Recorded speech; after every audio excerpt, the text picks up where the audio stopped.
So ಮಣ್ಣಿನ ಗಣಪತಿನ ಮನೆಯಲ್ಲಿ ಇಡಬಾರ್ದು, ಹಬ್ಬ ಏನಿರುತ್ತೆ ಆ ಟೈಮಲ್ಲೇ ಮುಳುಗಿಸ್ಬಿಡ್ಬೇಕು ಅಂತ ಹೇಳ್ತಾರೆ. ಜನಗಳೇನ್ ಗೊತ್ತಾ, ಯಾರಿಗೆ ಪೂಜೆ ಮಾಡಕ್ ಆಗಲ್ವೋ ಅವ್ರಿಗೆ ಬೇಕಾದಂಗೆ ಎಸ್ಕೇಪಿಸಮ್ ಅಲ್ಲಿ ಏನೇನ್ ಬೇಕಾದ್ರೂ ರೀಸನ್ಸ್ ಕೊಟ್ಕೊಳ್ತಾರೆ. ತುಂಬಾ ಜನ ಚಿಕ್ಕ ವಯಸ್ಸಲ್ಲಿ ನಿಮಗೆ ಮುಟ್ಟಕ್ ಬಿಟ್ರಲ್ಲ ದೇವ್ರನ್ನ, ಅದ್ ಮುಟ್ಬೇಡ, ಇದ್ ಮುಟ್ಬೇಡ ಅಂತ ಪ್ರೀತಿಯಿಂದ ದೂರ ವಂಚಿಸ್ಬಿಟ್ಟಿರ್ತಾರೆ, ಅಂದ್ರೆ ದೇವ್ರ ಪ್ರೀತಿಯಿಂದ. ಆಮೇಲೆ ಅವ್ರನ್ನೆಲ್ಲದನ್ನು ಮುಟ್ಟಿಸ್ಬೇಕು. ಅವಾಗ ಅವರು ಅದ್ರ ಜೊತೆನೇ ಬೆಳೆದು ಬೆಳೆದು ಬೆಳೆದು ಬೆಳೆದು ದೇವ್ರ ಮೇಲೆ ಭಕ್ತಿ ಬೆಳೀತಾ ಹೋಗುತ್ತೆ. ನೀವು ಇದ್ರದ್ದೆಲ್ಲ ವಂಚಿಸ್ಬಿಟ್ಟು ಮಾಡ್ರನ್ ಆಗಿ ಅವ್ರನ್ನ ಬೆಳೆಸ್ಬಿಟ್ಟು ಆಮೇಲೆ ಅಯ್ಯೋ ನಮ್ಮ ಮಕ್ಕಳು ಹಬ್ಬ ಹರಿದಿನಕ್ಕೆ ಏನು ಮಾಡೋದಿಲ್ಲ. ಶ್ರದ್ಧೆ ನಿಮ್ಗೆ ಯಾವಾಗ ಗೊತ್ತಾ ಬರೋದು? ಉಪವಾಸ. ಫಸ್ಟ್ ನಿಮ್ಮ ಮಕ್ಕಳಿಗೆ ಉಪವಾಸ ಇಡಬೇಕು. ಅವಾಗ ಅವ್ರಿಗೊಂದು ತಗ್ಗಿ ಬಗ್ಗಿ ನಮ್ರತೆ ಅನ್ನೋದು ಬರುತ್ತೆ, ಶ್ರದ್ಧೆ ಅನ್ನೋದು ಬರುತ್ತೆ, ಅಹಂಕಾರ ಅನ್ನೋದು ತಗ್ಗಿಸ್ಬೇಕು. ಕೆಲವ್ರ ಮನೇಲಿ ಅಪ್ಪಂದ್ರು ಪೂಜೆ ಮಾಡ್ತಿದ್ರಂತೂ ಇನ್ನು ಓವರ್ ಸ್ಟ್ರಿಕ್ಟ್. ನೀನ್ ಅದು ಮುಟ್ಬೇಡ, ನೀನ್ ಇದು ಮುಟ್ಬೇಡ, ಇದು ಮುಟ್ಬೇಡ ಅಂತಾರೆ. ಆಮೇಲೆ ಅವಳು ಒಂದಿನ ಯಾರು ಲವ್ ಮಾಡ್ಕೊಂಡು ಮದ್ವೆ ಮಾಡ್ಕೊಂಡೋದ್ರೆ ಅವಾಗ ನೋಡಿದ್ಯಾ ಇಷ್ಟು ಪ್ರೀತಿಯಿಂದ ನೀನು ನೋಡ್ಕೊಂಡೆ ಹೊರಟೋದೆ ಅಂತ ಕಣ್ಣೀರ್ ಹಾಕೋತಾರೆ. ಫಸ್ಟ್ ನೀವು ದೇವ್ರ ಜೊತೆ ಎಮೋಷನಲ್ ಬಾಂಡೇಜ್ ಬೆಳೆಸ್ದಿದ್ರೆ ದೇವ್ರಿಗೆ ಬೆಲೆ ಕೊಡದೇ ಇರೋ ಮಕ್ಕಳು ನಿಮಗೂ ಕೊಡುವುದಿಲ್ಲ. ಇದನ್ನ ಅರ್ಥ ಮಾಡ್ಕೊಂಬಿಡಿ.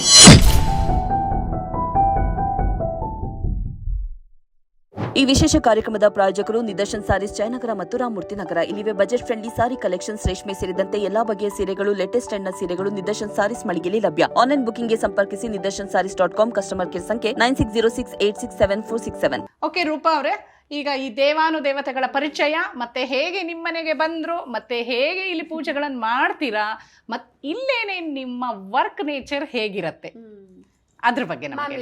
ಚಾಮುಂಡೇಶ್ವರಿ ನನ್ನ ನಾಡ ದೇವತೆ.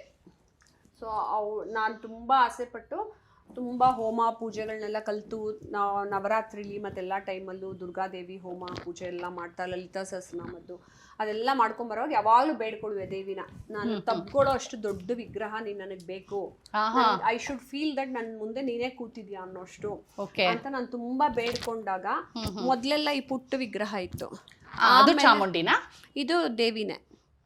ಆಮೇಲೆ ಆ ದೊಡ್ಡ ದೇವಿ ಅವಳೇ ಬಂದ್ಲು. ಇದು ಹೇಗೆ, ಎಲ್ಲಿಂದ ತರಿಸಿದ್ದು?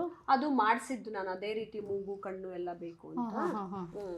ಅದನ್ನ ನೋಡಿ ಆಮೇಲೆ ಸ್ವಲ್ಪ ತಿದ್ದಿ ತೀಡ್ದಂಗಿದೆ ಅಲ್ಲ, ತುಂಬಾ ಚೆನ್ನಾಗಿದೆ ಫೀಚರ್ಸ್.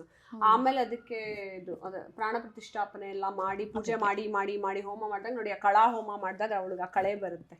ಅವಳು ಇವಳು ಲಕ್ಷ್ಮಿ, ಅವಳು ನೋಡಿ ಅಕ್ಕ ತಂಗಿರ್ ತರ ಕಾಣಿಸ್ತಾರೆ. ಹೌದು ಹೌದು. ಆಮೇಲೆ ಇಲ್ಲಿ ಸರಸ್ವತಿ ಪುಟ ಆಡಿದಿದೆ. ಇಲ್ಲಿ ಹಯಗ್ರೀವ ಸರಸ್ವತಿ, ಹಯಗ್ರೀವರ ತೊಡೆ ಮೇಲೆ ಸರಸ್ವತಿ ಹೇಗೆ ಅವಳು ಜ್ಞಾನದೇವತೆ ಆದ್ಲು ಅಂತ ಅನ್ನೋದನ್ನ ನಾನು ವಿವರಿಸಿದ್ದೆ. ಹಯಗ್ರೀವರ ತೊಡೆ ಮೇಲೆ ಕೂಡಿಸ್ಕೊಂಡು ಅವಳಿಗೆ ವೇದಗಳನ್ನೆಲ್ಲ ಉಲ್ಲೇಖಿಸ್ತಾರೆ, ಹೇಳ್ತಾರೆ ಅದ್ರದ್ದು. ಮತ್ತೆ ಇದೆಲ್ಲ ಯೋಗ ನರಸಿಂಹನ, ನರಸಿಂಹಸ್ವಾಮಿ, ಲಕ್ಷ್ಮಿ, ಅಲ್ಲಿ ಫುಲ್ಲು ಶಿವ ಎಲ್ಲ ಇದೆ ಅಲ್ಲ. ಇದೆಲ್ಲ ನಾನು ಅಭಿಷೇಕಕ್ಕೆ ಅಂತ ಚಿಕ್ಕದು ಇಟ್ಕೊಳ್ತೀನಿ ತಟ್ಟೆನಲ್ಲಿ. ಎಲ್ಲಾ ದೇವರುಗಳು ನಿಮ್ಮನೆ ಪ್ರತಿಷ್ಠಾಪನೆ ಆಗ್ಬಿಟ್ಟಿದ್ದಾರೆ. ಇದು ಗಣೇಶ ಮಣ್ಣಿನ ಗಣೇಶ ಮೈಸೂರು ಮಹಾರಾಜರದು ಒಂದು ಅಡ್ವರ್ಟೈಸ್ಮೆಂಟ್ ಮಾಡ್ತಾ ಇದ್ದೆ ಪೊಲ್ಯೂಷನ್ ಡಿಪಾರ್ಟ್ಮೆಂಟ್ಗೆ, ಮಣ್ಣಿನ ಗಣಪತಿಯನ್ನೇ ಉಪಯೋಗಿಸ್ಬೇಕು ಅಂತ. ಇದು ಒಂದು 2 years ಆಯ್ತು. ಅದರಲ್ಲಿ ಒಂದನ್ನ ನಾನೇ ಇಟ್ಕೊಂಡೆ, ಆಡ್ ಕ್ಯಾಂಪೇನ್ ಆಯ್ತಾ. ಸೊ ಮಣ್ಣಿನ ಗಣಪತಿನ ಮನೆಯಲ್ಲಿ ಇಡಬಾರ್ದು, ಹಬ್ಬ ಏನಿರುತ್ತೆ ಆ ಟೈಮಲ್ಲೇ ಮುಳುಗಿಸ್ಬಿಡ್ಬೇಕು ಅಂತ ಹೇಳ್ತಾರೆ. ಅದರಲ್ಲೂ ನನಗೆ ಸರಿಯಾಗಿ ಗೊತ್ತಿಲ್ಲ, ಅದೆಷ್ಟೋ ಅಡಿಯ ನಂತರ ವಿಗ್ರಹಗಳನ್ನಾಗ್ಲಿ ಗಣಪತಿ ಈ ಥರದ್ದು ಯಾವುದನ್ನು ಮನೆಯಲ್ಲಿ ಇಟ್ಕೊಳ್ಳೋಗಿಲ್ಲ ಅಂತಾರೆ. ಸೊ ಏನಕ್ಕೆ ಅಂತ ನಾವಾಗ್ಲೇನು ವಿವರಿಸ್ತಿದ್ದೆ. ಜನಗಳೇನ್ ಗೊತ್ತಾ, ಯಾರಿಗೆ ಪೂಜೆ ಮಾಡಕ್ ಆಗಲ್ವೋ ಅವ್ರಿಗೆ ಬೇಕಾದಂಗೆ ಎಸ್ಕೇಪಿಸಮ್ ಅಲ್ಲಿ ಏನೇನ್ ಬೇಕಾದ್ರೂ ರೀಸನ್ಸ್ ಕೊಟ್ಕೊಳ್ತಾರೆ. ನೀವು ಇಟ್ಕೊಂಡ್ರೆ ಪೂಜೆ ತಾನೇ ಮಾಡ್ಬೇಕು, ಮಾಡಿ. ಪೂಜೆ ಮಾಡೋಕ್ಕಾಗಲ್ಲ ಅಂತ ತಾನೇ ನೀವು ತಂದಿಟ್ಕೊಳ್ಳಲ್ಲ. ಓಕೆ, ಇವಾಗ ಚಿಕ್ಕದು ಇಟ್ಕೊಂಡ್ಬಿಟ್ರೆ ನೀವೇನೋ ಸಣ್ಣದ ಪೂಜೆ ಮಾಡ್ಬಿಟ್ಟು ಹೋಗ್ಬೇಕು ಅಂತ. ನೀವು ದೊಡ್ಡದು ಇಟ್ಕೊಂಡ್ರೆ ದಿನ ನೈವೇದ್ಯ ಕೊಡಬೇಕು ಅವ್ರಿಗೆ, ಮತ್ತೆ ದಿನ ಪೂಜೆ ಮಾಡಬೇಕು ಅಂತ ಮಾಡಬೇಕು. ಮಾಡಿದ್ರೆ ತಪ್ಪೇನಿದೆ, ಮಾಡ್ತಾ ಹೋಗಬೇಕು. ಆಮೇಲೆ ಮಕ್ಕಳನ್ನ ಎಲ್ಲದನ್ನೂ ಆಚರಿಸೋದಕ್ಕೆ ನೀವು ಪ್ರಾಕ್ಟೀಸನ್ನು ಬಿಡಬೇಕು. ಇನ್ನೊಂದು ತಂದೆ ತಾಯಿಯಂದ್ರಿಗೆ ನಾನು ಏನು ಹೇಳೋದು ಅಂದರೆ, ಈ ಮೂಲಕ ತುಂಬ ಜನ ಚಿಕ್ಕ ವಯಸ್ಸಲ್ಲಿ ನಿಮಗೆ ಮುಟ್ಟಕ್ಕೆ ಬಿಟ್ರಲ್ಲ ದೇವ್ರನ್ನ, ಅದು ಮುಟ್ಬೇಡ, ಇದು ಮುಟ್ಬೇಡ ಅಂತ ಪ್ರೀತಿಯಿಂದ ದೂರ ವಂಚಿಸ್ಬಿಟ್ಟಿರ್ತಾರೆ, ಅಂದರೆ ದೇವ್ರ ಪ್ರೀತಿಯಿಂದ. ಸೊ ಅವ್ರುಗಳಿಗೆ ದೇವ್ರ ಮೇಲೆ ಒಂದು ಭಯ ಅನ್ನೋದನ್ನೇನೋ ಹುಟ್ಟಿಸಿರ್ತಾರೆ. ಆಮೇಲೆ ಆ ಬಾಂಡೇಜನ್ನ ಹುಟ್ಟಿಸಿರಲ್ಲ. ದೊಡ್ಡವರಾದ್ಮೇಲೆ ಹಬ್ಬ ಆಚರಿಸು, ಇದಾಚರಿಸು, ಹೋಗಮ್ಮ ನಂಗೆ ಇವತ್ತು ಆಗಲ್ಲ ಅಂತ ಹೋಗ್ತಾರೆ. ಯಾಕೆ? ನೀವು ಚಿಕ್ಕ ವಯಸ್ಸಿಂದ ಒಂದು ಚೌಕಟ್ಟು ಹಾಕಿ ಬಿಟ್ಬಿಟ್ಟಿರ್ತೀರ. ಅದು ಮುಟ್ಬೇಡ, ಇದು ಮುಟ್ಬೇಡ, ಅಮ್ಮ ಮಾಡ್ಕೋತಾಳ್ಬಿಡು ಪೂಜೆ, ಅಪ್ಪ ಮಾಡ್ಕೋತ. ಕೆಲವ್ರ ಮನೇಲಿ ಅಮ್ಮ ಮಾಡ್ತಾರೆ, ಕೆಲವ್ರ ಮನೇಲಿ ಅಪ್ಪ ಮಾಡ್ತಾರೆ. ಅಲ್ಲ ನೀವು ಹೇಳಿದ್ ಕರೆಕ್ಟ್, ಮಕ್ಕಳಲ್ಲಿ ನಾವು ಫಸ್ಟ್ ಮಕ್ಕಳಲ್ಲಿ ಬಿಡ. ನಮ್ಮನೇಲಿ ಹಂಗಲ್ಲ. ನಾನು ಇದ್ರ ಮೇಲೆ ಒಂದು ಅರ್ಶನ ಹಚ್ಚೋದನ್ನು ಪುಟ್ಟ ಮಕ್ಳಿಗೆ ಬಿಡ್ತೀನಿ, ಸುಮ್ನೆ ಕಲ್ಸ್ಬಿಟ್ಟು ಗೊತ್ತಾಯಿಸ್ಬಿಟ್ಟು ಹಚ್ಚ್ರಿ ಅದೆಲ್ಲ ಅಂದ್ರೆ ಜೊತೆ ಇದ್ರ ಮೇಲೆ ಪೇಂಟ್ ಹಚ್ಚೋದು ನನ್ನ ತಂಗಿ ಮಗಳಿಗೆ ಕೊಟ್ರೆ ಅವಳು ಹಚ್ಕೊಂಡ್ ಕೂತಿರೋಳು. ಸೊ ಅದೆಲ್ಲ ಅವ್ರಿಗೆ ಇಷ್ಟವಾದ್ದು. ಇವನ್ ಗೆಜ್ಜೆ ವಸ್ತ್ರ ಮಾಡೋದು, ಅದಕ್ಕೆ ಹಿಂಗ ಅರ್ಶನ ಎಲ್ಲ ಹಚ್ಚಿದ್ರೆ ಕೈಯೆಲ್ಲ ಮಾಡ್ಕೊಳಕ್ ಅವ್ರಿಗೆ ಇಷ್ಟ. ಅವ್ರನ್ನ ಇನ್ವಾಲ್ವ್ ಮಾಡ್ಕೋಬೇಕು ನೀವು. ಆಮೇಲೆ ಅವ್ರನ್ನೆಲ್ಲದನ್ನು ಮುಟ್ಟಿಸ್ಬೇಕು. ಅವಾಗ ಅವರು ಅದ್ರ ಜೊತೆನೇ ಬೆಳೆದು ಬೆಳೆದು ಬೆಳೆದು ಬೆಳೆದು ದೇವ್ರ ಮೇಲೆ ಭಕ್ತಿ ಬೆಳೀತಾ ಹೋಗುತ್ತೆ. ನೀವು ಇದ್ರದ್ದೆಲ್ಲ ವಂಚಿಸ್ಬಿಟ್ಟು ಮಾಡ್ರನ್ ಆಗಿ ಅವ್ರನ್ನ ಬೆಳೆಸ್ಬಿಟ್ಟು ಆಮೇಲೆ ಅಯ್ಯೋ ನಮ್ಮ ಮಕ್ಕಳು ಹಬ್ಬ ಹರಿದಿನಕ್ಕೆ ಏನು ಮಾಡೋದಿಲ್ಲ, ಅವ್ರು ಭಜನೆ ಮಾಡಕ್ ಬರಲ್ಲ, ಊಟ ಮಾಡಿದ್ರು, ಹಬ್ಬ ಅಂತ ಹೇಳಿದ್ರೆ ಬರೀ ತಿಂಡಿ ತಿನ್ನೋದು ಒಂದೇ ಗೊತ್ತಿರುತ್ತೆ, ಒಬ್ಬಟ್ಟು ತಿನ್ನೋ ನಾವಮ್ಮ ಮಾಡಿಟ್ರು ಅಂತ. ಅದು ತಪ್ಪು ಮಾಡೋದು ಅಪ್ಪ ಅಮ್ಮನೇ. ಈ ಕೆಲವು ಮನೆಗಳಲ್ಲಿ ಒಬ್ಬಟ್ಟು ಇರ್ಲಿ, ಹೋಟೆಲಿಂದ ಹೋಮ್ ಡೆಲಿವರಿ ಆಗ್ಬೇಕಲ್ಲ ಎಲ್ಲ ಮಾಡಲ್ಲ. ನಮ್ಮಲ್ಲಿ ಹಂಗಲ್ಲ, ನಂಗೆ ನೈವೇದ್ಯ ನನ್ನ ಕೈಯಾರನೆ ಮಾಡ್ಕೊಡು ಅಂತ ಹೇಳಿದ್ರೆ ಅದ್ ನಾನೇ ಮಾಡ್ತೀನಿ. ಇಲ್ಲಾಂದ್ರೆ ಕೆಲವು ಸತಿ ನಮ್ಮಮ್ಮ ಮಾಡಿರ್ತಾರೆ. ಇಲ್ದಿದ್ರು ಇವರೆಲ್ಲ ಇಂಡಿಕೇಶನ್ ಕೊಡ್ತಾರೆ, ನಾಳೆ ನಂಗೆ ಪಾಯಸ ಕೊಡ್ಬೇಕು, ಮಾಡ್ಕೊಡ್ಬೇಕು. ಮಾತಾಡ್ತೀರಾ ನೀವು ಇವ್ರಗಳ ಜೊತೆ? ಹೌದಾ? ಅದ್ ಮೊದ್ಲಿಂದ ನಂಗೆ ಮಾತಾಡ್ಕೊಂಡೆ ಹಿಂಗ್ ಮುದ್ದು ಮಾಡ್ಕೊಂಡು ಒಂದ್ ಮಗುವಿನಂತ ಮನ್ಸಲ್ಲಿ ಅವ್ರಗಳ ಜೊತೆ ನೀವು ಮಾತಾಡ್ಕೊಂಡು. ಒಂದ್ ಜೀವಾತ್ಮದ ಎನರ್ಜಿ ಅಂದ್ರೆ ಅವ್ರ ಪರಮಾತ್ಮ ಅಂದ್ರೆ ಮ್ಯಾಮ್ ಇಟ್ಸ್ ತಾಯಿ ಮಕ್ಕಳ ಕನೆಕ್ಷನ್. ಸ್ವರೂಪ ಅದು ಪುರುಷ ಆಗಿರಬಹುದು ಅಥವಾ ಮಹಿಳೆ ದೇವಿ ಆಗಿರಬಹುದು, ನಾರಾಯಣ ಆಗಿರ್ಬೋದು, ಅಷ್ಟೇ ಪ್ರೀತಿ ತೋರಿಸ್ತಾರಲ್ಲ ನಮ್ಗೆ. ಓಕೆ, ಹಬ್ಬದ ಆಚರಣೆಗಳ ಬಗ್ಗೆ ಹೇಳಿ. ಈಗೆಲ್ಲ ಮಾಡರ್ನೈಸ್ ಆಗಿ ಹೋಗ್ಬಿಟ್ಟಿದೆ ಹಬ್ಬಗಳು. ನೀವೇ ಈಗಷ್ಟೇ ಹೇಳಿದ್ರಿ ಮಕ್ಳಿಗೆ ಕನೆಕ್ಷನ್ನು ಅದ್ರದ್ ಬಗ್ಗೆ ಒಂದಿಷ್ಟು ಸ್ಟಾರ್ಟಿಂಗ್ ಇಂದನೇ ಇನ್ವಾಲ್ವ್ಮೆಂಟ್ ಮಾಡ್ಕೊಳ್ತಾ ಹೋಗ್ಬೇಕು ಅಂತ. ಸೊ ಪೋಷಕರಿಗೆ ಇದ್ರ ಬಗ್ಗೆ ಯಾವ್ದು ರೀತಿ ಸಲಹೆ ಕೊಡ್ತೀರಾ? 1-2-3 ಸಲಹೆ ಕೊಡೋದಾದ್ರೆ ಹೇಗೆ ನಮ್ಮ ಹಬ್ಬ ಆಚರಣೆಗಳು ಎಷ್ಟು ಮಹತ್ವ ಪಡೆದಿದೆ? ಮೊದಲು ಅಪ್ಪ ಅಮ್ಮಂದ್ರು ಅವ್ರು ಮಾಡ್ಬೇಕು ಹಬ್ಬನ. ನೀವೇ ಹಬ್ಬ ಮಾಡಿದ್ರೆ ಓ ರಜಾ ಸಿಕ್ತು ನನ್ಗೆ ಇವತ್ತು ಆಫೀಸ್ದು, ಬನ್ರಿ ಒಂದು ಫಿಲಮ್ಗೆ ಹೋಗೋಣ ಅಂತ ಟಿಕೆಟ್ ತೊಗೊಂಡಿರ್ತಾರೆ. ಮನೇಲಿ ಪಟ ಪಟ ಪಟ ನೀವು ಹೇಳ್ದಂಗೆ ಅಂಗಡಿಯಿಂದ ಒಬ್ಬಟ್ಟು ತರಿಸ್ಕೋತಾರೆ, ಮಾಡಿಬಿಟ್ಟು ಏನೋ ಒಂದು ಪೂಜೆ ಮಾಡಿಬಿಟ್ಟು ಹೊರಟೋಗ್ಬಿಡ್ತಾರೆ. ಆ ಡಿಸಿಪ್ಲಿನ್ ಇರಲ್ಲ. ಶ್ರದ್ಧೆ ನಿಮ್ಗೆ ಯಾವಾಗ ಗೊತ್ತಾ ಬರೋದು? ಉಪವಾಸ. ಫಸ್ಟ್ ನಿಮ್ಮ ಮಕ್ಕಳಿಗೆ ಉಪವಾಸ ಇಡಬೇಕು. ನೀವು ಅವತ್ತು ಎಣ್ಣೆ ಹಚ್ಕೊಂಡೆ ತಲೆಗೆ ಸ್ನಾನ ಮಾಡಬೇಕು, ಉಪವಾಸ ಇರಬೇಕು. ಅದು ಅವ್ರವರೇ ಮಾಡ್ಕೊಂಬರಕ್ಕೆ ಬಿಡಬೇಕು. ಮಾತಿದ್ರೆ ಎಲ್ಲ ಪೂಚಣಿಸಿ ಮಕ್ಕಳಿಗೆ ಎಲ್ಲ ನೋಡ್ಕೊಂಡ್ಬಿಟ್ಟು ಅಪ್ಪ ಅಮ್ಮಂದ್ರು ರೆಡಿ ಮಾಡಿಟ್ಟಿರ್ತಾರೆ. ಹಂಗಲ್ಲ, ನಮ್ಗೆ ಯಾರೂ ರೆಡಿ ಮಾಡಿಟ್ಟಿರಲ್ಲ, ನಾವೇ ರೆಡಿ ಮಾಡಿ ಇಟ್ಕೊಂಡು ನಾವು ಅಷ್ಟೊತ್ತು ಪೂಜೆ ಮಾಡೋದು. ಆವಾಗಲೇ ನಿಮಗೆ ನಿಜವಾದ ಶ್ರದ್ಧೆ ಬರೋದು ನಾವು ಮಾಡಬೇಕು ಅಂತ. ಇಲ್ಲಾಂದ್ರೆ ಮಕ್ಕಳು ಒಂದ್ಸತಿ ನೀವು ರೆಡಿ ಮಾಡಿರ್ತೀರಿ, 2ನೇ ಸತಿ ನೀವು ಮಾಡಿದ್ರೆ ದೇ ಗೆಟ್ ಇರಿಟೇಟೆಡ್. ಯಾಕಮ್ಮ ಇದಿಟ್ಟಿಲ್ಲ, ಯಾಕಮ್ಮ ಅದಿಟ್ಟಿಲ್ಲ ಅಂತ ಹೇಳಕ್ ಹೋಗ್ತಾರೆ. ಜೀವನ ಪೂರ್ತಿ ಯಾರೋ ಒಬ್ರು ಅಸಿಸ್ಟೆಂಟ್ ತರ ಬಂದು ಇಡ್ತಿರ್ತಾರ. ಅಮ್ಮಂದ್ರಾದ್ರೆ ಮಕ್ಳಿಗೆ ಇವೆಲ್ಲ ರೆಡಿ ಮಾಡ್ಕೊಡ್ತಾರೆ. You should not do that.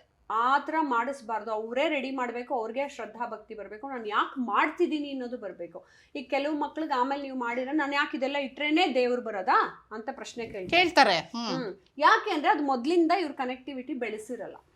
ಆಮೇಲೆ ನೀವು ಮಾಡು ಅಂದ್ರೆ ಹಂಗೆ ಬಹಳಷ್ಟು ಮಕ್ಕಳು ನೈವೇದ್ಯಕ್ಕೆ ದೇವ್ರು ಬಂದು ತಿನ್ನತ್ತ ಅದು ಅಂತಾರೆ. ನಾನು ಹಂಗೆ ಮ್ಯಾನಿಫೆಸ್ಟೇಷನ್ ಅಲ್ಲೇ ದೇವ್ರು ನಿಂಗೆ ಕಂಡ್ಕೊಂಡ್ಬಿಡ್ತೀನಿ, ಎಲ್ಲಾ ಕಡೆನೂ ದೇವ್ರಿದಾನೆ, ನಾನು ಯಾಕೆ ತಿರುಪತಿಗೆ ಬಂದು ಕ್ಯೂನಲ್ಲೇ ನಿಂತ್ಕೋಬೇಕು, ನಾನು ಯಾಕೆ ಜನಗಳ ಮಧ್ಯಾಹ್ನ ಕಷ್ಟಪಡಬೇಕು, ನಾನು ಹಿಂಗಿರ್ತೀನಿ. ಅದೇ ಅಪ್ಪ ಅಮ್ಮ ಅಂದ್ರದೇ ಅದು ಬಂದಿರೋದು. ಮೊದಲು ಉಪವಾಸ ಇಡಿಸಿ ಅವ್ರಿಗೆ ಆ ಹಬ್ಬಗಳ ಹರಿದಿನದ್ದು ಮಹತ್ವವನ್ನು ಹೇಳಿಕೊಟ್ಟು ಅವತ್ತೇ ಪೂಜೆ ಮಾಡೋದ್ರಿಂದ ಎಷ್ಟು ಎನರ್ಜಿ ಸಿಗುತ್ತೆ ಅನ್ನೋದನ್ನ ಹೇಳಿಕೊಟ್ಟು, ನಿಮ್ಮ ಮನೆಗೆ ಬರೋ ಗೆಸ್ಟ್ ಥರ ಅವರು ಹಬ್ಬದ ದಿನ ಅವ್ರನ್ನ ಯಾವ ರೀತಿ ನೀವು ಉಪಚರಿಸಬೇಕು ಅನ್ನೋದನ್ನ ಹೇಳಿಕೊಟ್ಟು, ಅದೇ ಥರ ನಿಮ್ಮ ಮನೆಗೆ ಬರೋ ಗೆಸ್ಟ್ಗಳಿಗೂ ಉಪಚರಿಸಿ ಮತ್ತು ಆ ಊಟ ಹಾಕಿ ಆ ಎಲೆನ ಎತ್ತಿಸ್ಬೇಕು ಮಕ್ಕಳ ಕೈಲೇ. ಆವಾಗ ಅವ್ರಿಗೊಂದು ತಗ್ಗಿ ಬಗ್ಗಿ ನಮ್ರತೆ ಅನ್ನೋದು ಬರುತ್ತೆ, ಶ್ರದ್ಧೆ ಅನ್ನೋದು ಬರುತ್ತೆ, ಅಹಂಕಾರ ಅನ್ನೋದು ತಗ್ಗಿಸ್ಬೇಕು. ಅವರೇ ಎಲೆ ಎತ್ತಬೇಕು, ಅವರೇ ಊಟ ಬಡಿಸ್ಬೇಕು, ಅವರೇ ಎಲೆ ಎತ್ತಬೇಕು, ಅದೆಲ್ಲ ಮಾಡಿಸ್ಬೇಕು. ನಮ್ಮಮ್ಮ ಅದೆಲ್ಲ ಮಾಡಿಸೋರು. ಇಷ್ಟೇ ಅಲ್ಲ, ಬೇರೆ ಯಾರ್ದೋ ಮದುವೆ ಮನೆಯಲ್ಲಿ ಹೋಗಿದ್ರು ನಮಗೆ ಎಲೆ ಎತ್ತಿಸೋರು. ಹೋಗಿ ಅಲ್ಲಿ ಒಂದ್ ಕಡೆಯಿಂದ ಎಲೆ ಎತ್ತಿಸ್ಕೊಂಬನ್ನಿ ಅಂತ. ಅವಾಗ ಆ ಎಂಜಿಲ್ ಎತ್ತೋದು, ಆ ಕಷ್ಟಗಳು ಕಷ್ಟ ಅಂತನೂ ಅಲ್ಲ, ಅದೊಂಥರ ನಿಮ್ಮ ಶರಣಾಗತಿ ಸ್ವಭಾವ. ಅದು ಈಗಲೂ ಅಮೃತ್ಸರ್ ಪಂಜಾಬಲ್ಲಿ ಚಪ್ಪಲಿಗಳನ್ನ ಭಕ್ತರು ತೆಗೆದು ಇಡ್ತಾರೆ, ಯಾಕಂದ್ರೆ ಅದರಿಂದ ಪುಣ್ಯ ಬರುತ್ತೆ ಅಂತ. ಅದೇ ರೀತಿ ಬಹಳಷ್ಟು ಕಡೆ ಎಲೆನೂ ಎತ್ತುತ್ತಾರೆ. ಅನ್ನದಾಸೋಹ ಪದ್ಧತಿ ಮ್ಯಾಮ್ ಅಲ್ಲಿ ಹೊರಗಡೆ ಮಾಡಿದ್ರು, ಮನೇಲಿ ಮಾಡಿಸ್ಬೇಕು. ಮತ್ತೆ ಮಕ್ಕಳನ್ನ ದೇವ್ರುಗಳನ್ನೆಲ್ಲ ಮುಟ್ಕೊಳಕ್ ಬಿಡ್ಬೇಕು. ಇನ್ನು ಕೆಲವ್ರ ಮನೇಲಿ ಅಪ್ಪಂದ್ರು ಪೂಜೆ ಮಾಡ್ತಿದ್ರಂತೂ ಇನ್ನು ಓವರ್ ಸ್ಟ್ರಿಕ್ಟ್. ನೀನ್ ಅದು ಮುಟ್ಬೇಡ, ನೀನ್ ಇದು ಮುಟ್ಬೇಡ, ಇದು ಮುಟ್ಬೇಡ ಅಂತಾರೆ. ಆಮೇಲೆ ಅವಳು ಒಂದಿನ ಯಾರು ಲವ್ ಮಾಡ್ಕೊಂಡು ಮದ್ವೆ ಮಾಡ್ಕೊಂಡೋದ್ರೆ ಅವಾಗ ನೋಡಿದ್ಯಾ ಇಷ್ಟು ಪ್ರೀತಿಯಿಂದ ನೀನು ನೋಡ್ಕೊಂಡೆ ಹೊರಟೋದೆ ಅಂತ ಕಣ್ಣೀರ್ ಹಾಕೋತಾರೆ. ಫಸ್ಟ್ ನೀವು ದೇವರ ಜೊತೆ ಎಮೋಷನಲ್ ಬಾಂಡೇಜ್ ಬೆಳೆಸ್ದಿದ್ರೆ ದೇವ್ರಿಗೆ ಬೆಲೆ ಕೊಡದೇ ಇರೋ ಮಕ್ಕಳು ನಿಮಗೂ ಕೊಡುವುದಿಲ್ಲ. ಇದನ್ನ ಅರ್ಥ ಮಾಡ್ಕೊಂಡ್ಬಿಡಿ. ಪರಬ್ರಹ್ಮನ್ ಕನೆಕ್ಷನ್ನೇ ಮಕ್ಳಿಗೆ ಗೊತ್ತಿಲ್ಲ ಅಂತಂದಾಗ ನೀವು ಸಾಮಾನ್ಯ ಮನುಷ್ಯರು ಇವತ್ತು ಅಪ್ಪ ಆಗಿದ್ರೆ ನಾಳೆ ಗಂಡ ಮುಖ್ಯ ಆಗ್ತಾನೆ ಅವಳಿಗೆ, ನಿಮ್ಮನ್ನೇ ಬಿಟ್ಟು ಹೋಗ್ತಾಳೆ. ಸೊ ಅದನ್ನ ನೀವು ಮೊದ್ಲಿಂದಾನೇ ಒಂದು ಎಮೋಷನಲ್ ಬಾಂಡೇಜ್ ಬೆಳೆಸಿದಾಗ ಅವ್ರು ತಪ್ಪು ಮಾಡಕ್ ಮುಂಚೆ ಯೋಚಿಸ್ತಾರೆ 10 ಸತಿ. ನಾ ಮಾಡ್ತಿರೋದು ಸರಿನಾ, ಅಪ್ಪ ಏನು ಅನ್ಕೊಂತಾರೆ, ಆ ಎಮೋಷ್ನಲ್ ಕನೆಕ್ಷನ್ನು ಬೆಳೆಸಬೇಕು. ಅದನ್ನು ನಾವು ನವರಸಗಳಲ್ಲಿ ಇದನ್ನು ಒಂದು ಬಾಂಧವ್ಯದ ರಸ ಅವರಲ್ಲಿ ಇಲ್ಲ ಅಂತ ಹೇಳಿದಾಗ ನೀವು ಆಮೇಲೆ ಬೆಳೆದ್ಮೇಲೆ ಸರಿಪಡಿಸೋಕ್ಕಾಗಲ್ಲ. ಗಿಡವಾಗಿ ಬಗ್ಗದ್ದು ಮರವಾಗಿ ಬಗ್ಗತ್ತೆ ಅಂತ. ಓಕೆ, ನಿಮ್ಮ ಮುಂದಿನ ಸಿನಿಮಾದಲ್ಲಿ ಹಾಗಾದ್ರೆ ತಾಯಿ ಚಾಮುಂಡೇಶ್ವರಿ ಸಹಿತ ಕಾಣಿಸ್ಕೋತಾರೆ. ತುಂಬಾ ಭಕ್ತಿ ಪೂರ್ವಕವಾಗಿ ಮಾಡ್ತೀರಾ ಅನ್ಸುತ್ತೆ ಸಿನಿಮಾ. ಯಾವಾಗ ಸಿನಿಮಾ ನಿಮ್ಮ ಸಿನಿಮಾ ಅಂದ್ರೆ ರೆಡಿ ಆಗುತ್ತೆ? ಇವಾಗ ಸ್ಕ್ರಿಪ್ಟ್ ಲೆವೆಲ್ ಅಲ್ಲಿ ಇದೆ, ಅದಾದ್ಮೇಲೆ ಶೂಟ್ ಮಾಡಿ ಪೋಸ್ಟ್ ಪ್ರೊಡಕ್ಷನ್ ಎಲ್ಲ ಮಾಡಬೇಕು. ಚಾಮುಂಡೇಶ್ವರಿದೆಲ್ಲ ಪುರಾಣೋಕ್ತವಾದ ಎಲ್ಲ ಕಥೆಗಳನ್ನು ತರ್ತಿದ್ದೀನಿ. ಎಲ್ಲ ನೀವೇ ಅದನ್ನ ಸ್ಕ್ರಿಪ್ಟ್ ಇಂದ ಹಿಡಿದು ಎವ್ರಿಥಿಂಗ್ ನೀವೇ ಮಾಡ್ತಾ ಇದ್ದೀರಾ. ನನಗೆ ಇಷ್ಟವಾದ ಸಬ್ಜೆಕ್ಟ್ ಅಲ್ಲ. ಓಕೆ ರೂಪಾ ಅವರೇ, ನಮಗೆ ನಾವು ಹೇಗೆ ಇನ್ವಾಲ್ವ್ ಆಗೋಗ್ಬಿಟ್ವಿ ಅಂದ್ರೆ ನೀವು ಹೇಳ್ತಾ ಇರೋಣ ಅನಿಸ್ತಾ ಇದೆ. ಸೊ ನಮಗೆ ನೆಕ್ಸ್ಟ್ ನೋಡಿ, ನೀವು ಎಷ್ಟು ಇಲ್ಲಿ ಕಲರ್ಫುಲ್ ಆಗಿದೆ ಈ ಜೆಮ್ಸ್, ಪ್ರೀಶಿಯಸ್ ಸ್ಟೋನ್ಸ್ ಅಂತಾರಲ್ವಾ, ನಮಗೆ ಜೆಮ್ ಸ್ಟೋನ್ಸು, ಅದ್ರ ಬಗ್ಗೆ ಮತ್ತೆ ಮ್ಯಾನಿಫೆಸ್ಟೇಷನ್ ಬಗ್ಗೆ ಸ್ವಲ್ಪ ಮಾತಾಡೋಣವಾ? ಇಂಟ್ರೆಸ್ಟಿಂಗ್ ಮತ್ತು ಇನ್ಫಾರ್ಮೇಟಿವ್ ವಿಡಿಯೋಗಳನ್ನ ಮಿಸ್ ಮಾಡ್ಕೋಬೇಡಿ, ಈಗಲೇ ಸಬ್ಸ್ಕ್ರೈಬ್ ಮಾಡಿ.